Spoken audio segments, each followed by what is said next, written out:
Imagine waking up to rain, not for an hour, not for an afternoon, but day after day, with the ground turning to mud, rivers swelling around your camp, clothing refusing to dry, and every attempt to keep a fire alive becoming a battle against damp wood. For modern humans, a few days of heavy rain can be uncomfortable.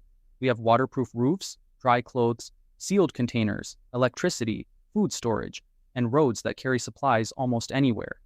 Ancient humans had none of that. Yet humans lived in some of the wettest environments on Earth. They crossed forests where rain could fall for months, occupied tropical regions with enormous rivers and seasonal floods, and developed ways of surviving in environments where staying completely dry was almost impossible. So how did they do it? The answer wasn't one ingenious invention. It was a combination of shelter, fire, clothing, food knowledge, landscape awareness, and something humans have always been exceptionally good at: adapting. And the fascinating part is that surviving endless rain didn't necessarily mean defeating the rain. It meant learning how to live with it.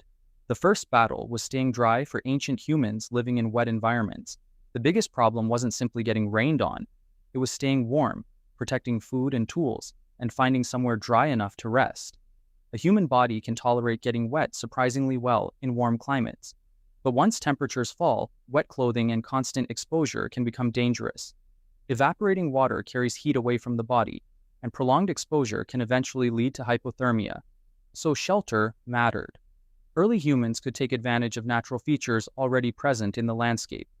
Rock overhangs, caves, hollow trees, dense vegetation, and naturally protected areas could provide temporary refuge from heavy rain.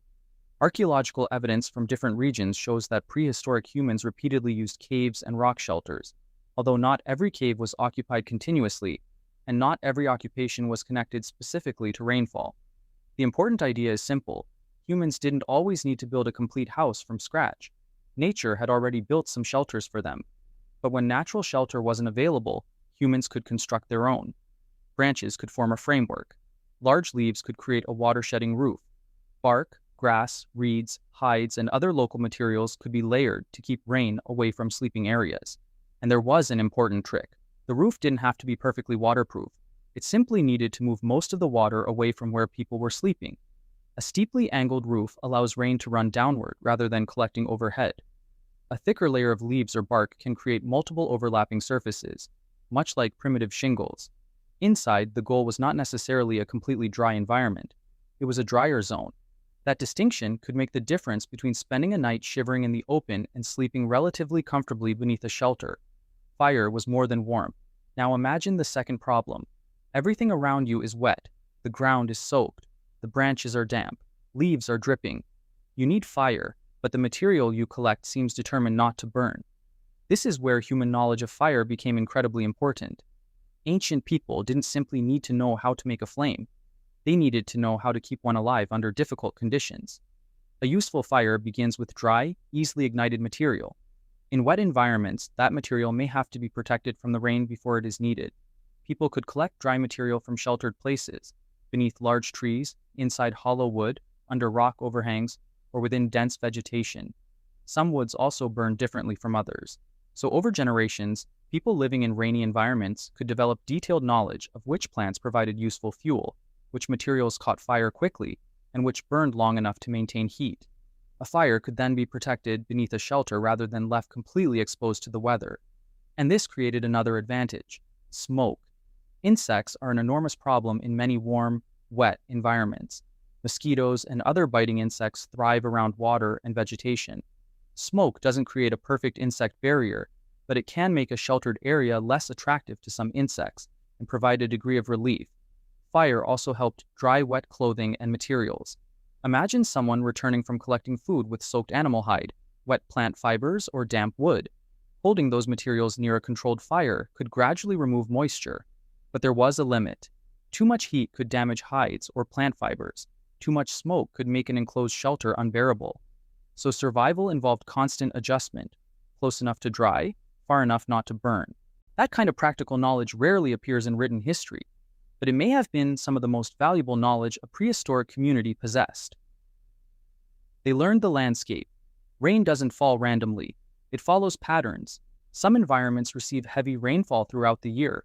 Others experience powerful seasonal monsoons followed by long dry periods. Rivers rise and fall. Forest floors become flooded. Certain paths disappear beneath water while others remain usable. Humans who lived in these environments had to understand those patterns. Consider a prehistoric group living near a river. During the dry season, a particular area might be an excellent campsite. There could be easy access to water, animals, plants, and fishing locations. But during the rainy season, that same location could become dangerous. The river rises, low ground disappears. A campsite becomes a flooded island. A community that understood the landscape could anticipate this. They could move toward higher ground before the worst flooding arrived. This is one reason seasonal mobility was so important for many hunter-gatherer societies. Instead of fighting an environment that changed throughout the year, people could move with those changes. The landscape itself became a calendar. Certain plants appeared after rainfall. Certain animals moved toward water. Fish became easier to catch in particular seasons. Fruit ripened at predictable times. Rain, therefore, wasn't simply a problem. It could also create opportunities. Heavy rainfall can transform forests and rivers into highly productive ecosystems. Plants grow rapidly. Rivers carry nutrients. Fish and other aquatic animals can become abundant. So ancient humans weren't necessarily thinking, how do we survive despite the rain? Their behavior may have been closer to, what does the rainy season give us? That change in perspective is important. Adaptation doesn't always mean building stronger defenses against nature. Sometimes it means learning how nature changes and changing your behavior with it. Food couldn't wait forever. Rain created another challenge that is easy to overlook: food. A wet environment can be incredibly productive, but it can also make food storage difficult. Meat spoils quickly in warm conditions. Dampness can encourage mold. Food left exposed can attract insects and animals. So ancient communities needed strategies for obtaining and using food before it became unusable. Fresh food could be consumed quickly. Meat could be processed and, where conditions allowed, dried or smoked. Smoking isn't a perfect preservation method by itself, but removing moisture and exposing food to smoke can help slow some forms of spoilage. Plants required their own knowledge.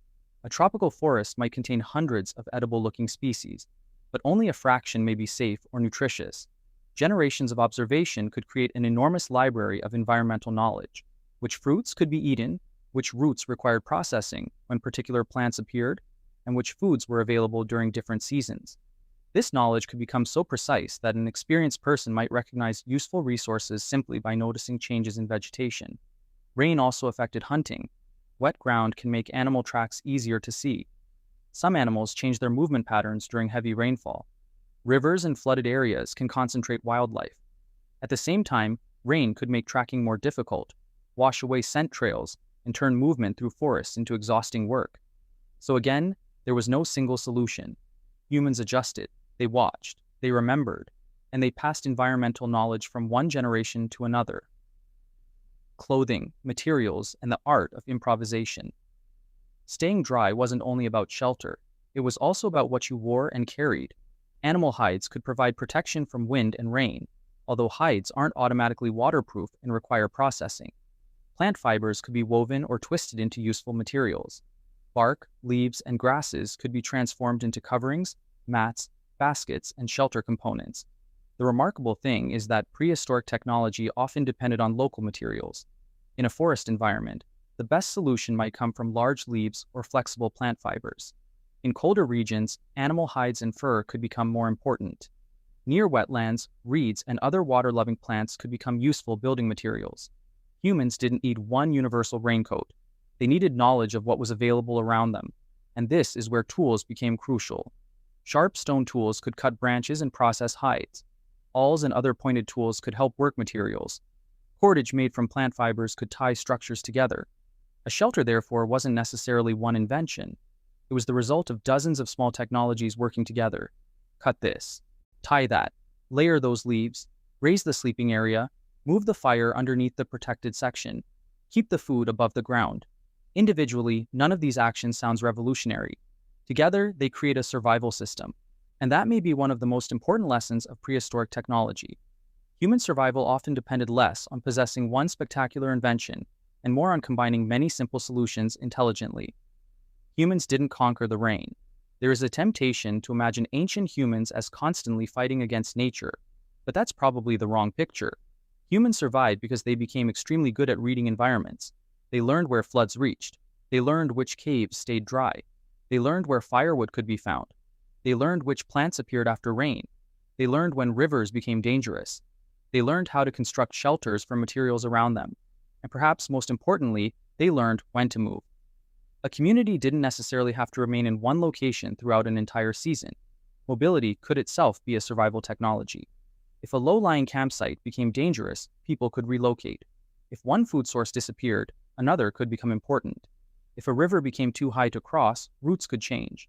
This flexibility allowed humans to occupy environments that might initially appear almost impossible to live in. And there is another fascinating detail. Rain itself can become part of human culture. People living in seasonal environments could develop traditions, knowledge, and social routines around the arrival of wet seasons. The timing of rainfall could influence movement, food gathering, hunting, planting in later agricultural societies, and access to water. The rain wasn't simply weather anymore. It became part of the rhythm of life. So how did ancient humans survive endless rain? The truth is, there was no single ancient invention that allowed humans to survive endless rain. There were shelters. There were fires carefully protected from moisture. There were hides, leaves, bark, and woven fibers. There were food processing techniques. There was knowledge of plants and animals. There was an understanding of rivers, seasons, and flooding. And there was mobility. But perhaps the most important survival tool was something much harder to see in the archaeological record. Experience. A child watched an adult build a shelter. A young hunter learned which paths flooded. Someone discovered which wood burned better when everything else was wet. Another person learned where edible plants appeared after the rains. Those observations became knowledge. Knowledge became tradition. And tradition became survival. The people living in those environments didn't have weather forecasts, waterproof jackets, concrete houses, or modern drainage systems. But they had something incredibly powerful. They knew their environment. They knew when the rain was coming. They knew where to hide from it. They knew how to use what the forest, river, and landscape provided. And sometimes, they didn't try to escape the rain at all. They simply learned how to live inside its rhythm. That is one of the most remarkable patterns in human history. Our ancestors didn't survive because the world became easier. They survived because they became better at adapting to the world that already existed, from a small fire protected beneath a primitive shelter, to a community moving toward higher ground before a flood, to someone identifying food in a dripping forest. Thousands of small decisions allowed humans to survive environments that could be brutally unforgiving, and every one of those decisions carried knowledge forward. The rain kept falling, the landscape kept changing, but humans kept learning, and perhaps that's the real story of survival. Nature didn't stop challenging us. We simply learned how to live with the challenge. If you enjoyed uncovering this forgotten chapter of human history, subscribe to Tales of Sapiens, because every ordinary thing we experience today has an extraordinary story hidden somewhere in our past. See you in the next tale.